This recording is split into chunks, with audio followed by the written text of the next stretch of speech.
이재명 경기도지사가 연천군 집중호우 피해 지역을 찾아 남북 공동협력 사업으로 남북 간 수자원 교류 추진 방안을 제안했다.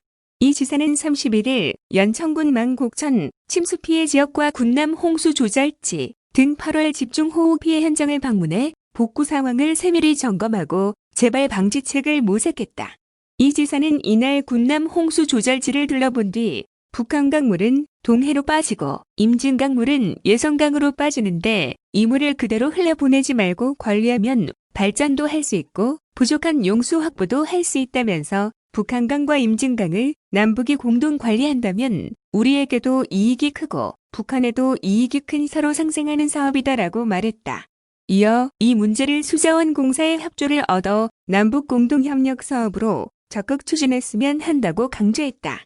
연천군 군남면과 왕직면에 걸쳐 위치한 군남 홍수 조절지는 경기 북부 임진강 유역의 대규모 홍수 피해에 따른 근본적인 대책을 마련하기 위해 지난 2013년 준공된 국내 최초 홍수 조절 전용댐이다. 이 지사의 제안은 이달 초 북한이 임진강 상류의 환강댐 수문을 통보 없이 개방한 데 따른 조치라고 도는 설명했다.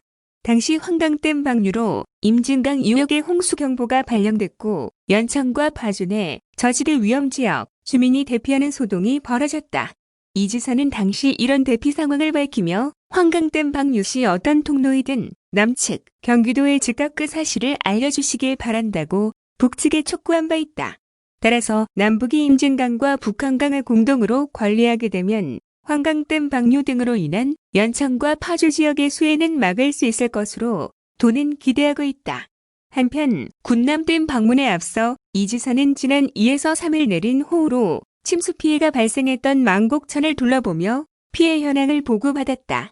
연천군 연천읍 차탄리 현가리 1원 총 길이 3.11km의 망곡천은 제방이 범람하고 도로가 침수됐으며 주택 22가구와 상가 11동이 침수돼 이재민 55명이 발생하고 4억 7,400만 원의 재산 피해를 냈다. 제방도로와 다리 등을 복구하고 용지 보상 등을 시행할 계획이며 복구비는 36억 8,400만 원으로 추산된다. 이 지사는 수해 현장을 꼼꼼히 살펴본 뒤 도에서 추가로 지원할 수 있는 방안을 검토해 보겠다고 말했다. 연천군 군남면과 왕직면에 걸쳐 위치한 군남 홍수 조절지는 경기 북부 임진강 유역의 대규모 홍수 피해에 따른 근본적인 대책을 마련하기 위해 지난 2013년 준공된 국내 최초 홍수 조절 전용댐이다.